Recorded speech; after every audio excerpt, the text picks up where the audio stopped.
High court की सुनवाई में ये बात स्पष्ट हो गई है कि जो केंद्र सरकार का वैक्सीन पॉलिसी रोल आउट है उसमें काफी कमियां हैं, जिस वजह से खुद मुंबई हाईकोर्ट को केंद्र सरकार को फटकार लगाते हुए कहना पड़ा कि एक तरफ बीएमसी इतना अच्छा काम कर रही है, उसका मॉडल पूरे देश को फॉलो करना चाहिए। साथ ही साथ उन्होंने ये भी कहा कि बीएमसी जो रिक्वेस्ट है door to door vaccination program की, वो खुद मुंबई हाईकोर्ट को दे और मुंबई हाईकोर्ट उसके लिए अप्रूवल देगा।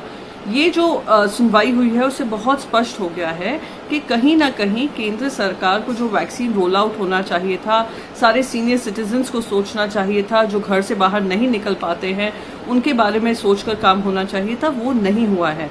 और ये सिर्फ मुंबई हाईकोर्ट ही नहीं, देश के सारे हाईकोर्ट्स यही बता रहे हैं कि केंद्र सरकार की जो विफलताएं हैं, केंद्र सरकार उसकी जिम्मेदारी लेने को तैयार नहीं हो रही है। सुप्रीम कोर्ट का खुद का इन्वॉल्वमेंट होना पड़ा, तब जाकर ऑक्सीजन टास्क फोर्स बना है।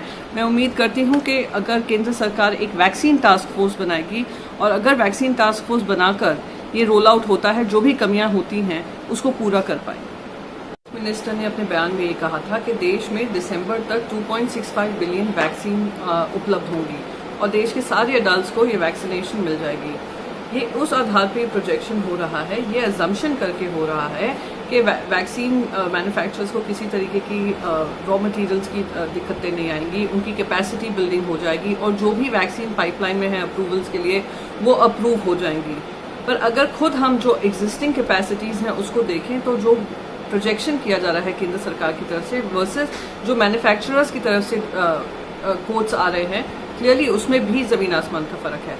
साथ ही साथ आप अगर देखते हैं दिसंबर तक हम यूनिवर्सल कवरेज की बात कर रहे हैं, जहाँ पे अभी तक हमने डिसीजन नहीं लिया है प्रेग्नेंट वुमेन का क्या करेंगे, उनको वैक्सीन मिलेगी नहीं मिलेगी। बाकी सारे देशों में उनको वैक्सीन मिल रही है।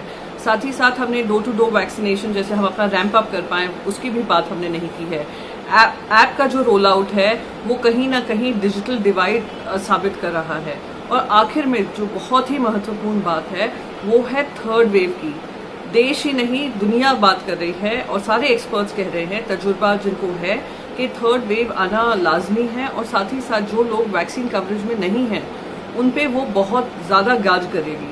तो क्या हमारी जिम्मेदारी नहीं बनती है कि हम ज़्यादा से ज़्यादा वैक्सीन को अगर इंपोर्ट करने की भी ज़रूरत पड़े, मैन्युफैक्चरर्स को लाइसेंस भी देने की ज़रूरत पड़े, कंपल्सरी लाइसेंसिंग के अंतर्गत हम और मैन्युफैक्चर बेस बढ़ा सके तो बढ़ाने का काम करें। मैं यही उम्मीद करती हूँ कि केंद्र सरकार अपनी जिम्मेदारी इस पर समझेगी, हेल्थ मिनिस्टर जिम्मेदारी समझ